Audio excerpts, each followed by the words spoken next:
I'm Mrs. Hammett, and I teach Spanish 3 and 4 here at SCCA. And when I'm not hablando español, I like to cook. So I wanted to share a fun fall recipe with you today called pumpkin magic bars. I thought that it went perfectly with this time of year because it's got the pumpkin and it's got the magic that goes along with this magical, mystical time of year that we're in. So let's get started. What you're going to need is ginger snaps for a cookie crust. We're going to combine that with some butter and sugar.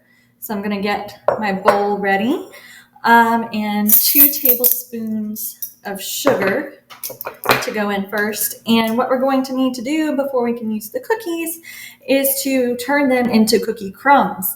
Now, if you have a food processor, you can use that to blitz them up into crumbs nice and quick. Otherwise, if you're like me and you're lazy, you don't want to pull out the food processor because then you have to clean the food processor, and you have a little bit of stress that you'd like to get out, you can just pull out the trusty Ziploc bag and a rolling pin and go to town. Get out some of that stress from the day on your cookies. So I'm going to take a minute and do that, and then we'll come back together and put together our crust. Whew, much better. All right, so I turned my 25 ginger snaps into beautiful crumbs. I'm going to add those to the bowl with the 2 tablespoons of sugar, and I have 5 tablespoons of melted butter here. That's going to become the basis for our crust. And I'll be honest with you, when I made this the first time to test, because you always have to test, when I made this the first time, I found that 5 tablespoons of butter might have been a little bit much for my crust, so this time I'm actually cutting it down to 4 tablespoons. So just mix that up real quick until you have this gorgeous mixture like so. And then it's going to go into our prepared pan.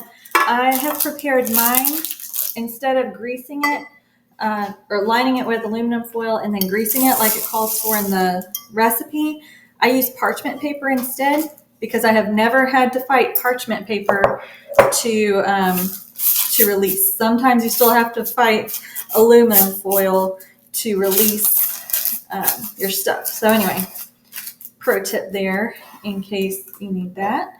So I have spread it evenly. Now I'm going to press it down evenly.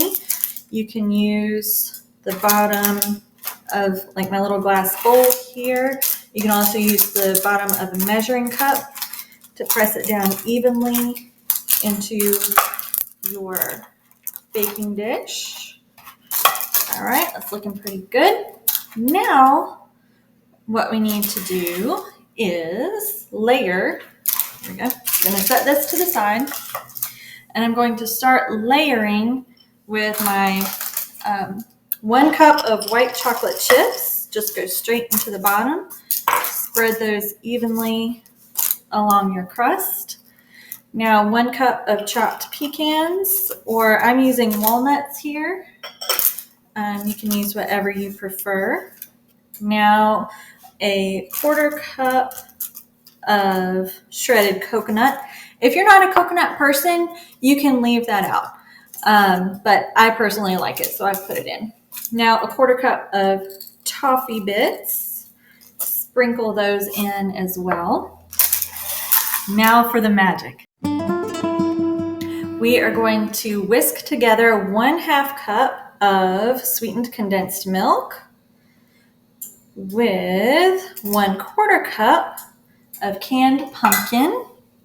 Make sure that when you get your pumpkin, it is actually the pure pumpkin and not pumpkin pie mix. For this recipe, you just want to use the plain old pumpkin from a can. All right, 1/4 cup of that. And 1/2 teaspoon of pumpkin pie spice. If you don't have the actual blend of pumpkin pie spice at the ready, you can use cinnamon, nutmeg, allspice, ginger, and cloves. That's all that's in this. So just Google a quick little recipe maybe to get the ratios right. But all you need is cinnamon, nutmeg, cloves.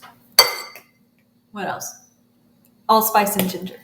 And you've got pumpkin pie spice. All right, so those 3 ingredients together to make our batter. And this is where the magic is going to come in, because this mixture right here, when it goes into the oven, is going to make all of this into one cohesive, delicious cookie. It's going to be as if you made a batter with the whole thing, and it's going to come out sort of like a blondie, if you've ever had a blondie, versus, the texture of a brownie, if you will. But the flavors of pumpkin and caramel and white chocolate and that toffee and nuts that are in there. So it's super delicious. I just poured all of that over, and as you can see, it's kind of a scant mixture, so you just want to kind of move it around until it reaches all the edges of your pan, okay, with your toppings that have already been spread. And then this is going to go into the oven at about 350 degrees for 30 minutes, and when it comes out, we'll just let it come to room temperature and then slice it up into bars. Okay, so our bars have come out. They're still a little bit warm, but I just can't wait any longer to cut them and show you what we've got here. So they kind of come out pretty gooey, but as they cool, you'll see that they set up and become nice and firm, more like a cookie. And here we go. There's our perfect little pecan pumpkin magic bar. All right, my favorite part is the taste. Oh, yeah. Perfect fall flavors. A great little treat with the zing of that ginger and the ginger snap crust in there. I hope you enjoyed making these. Happy baking.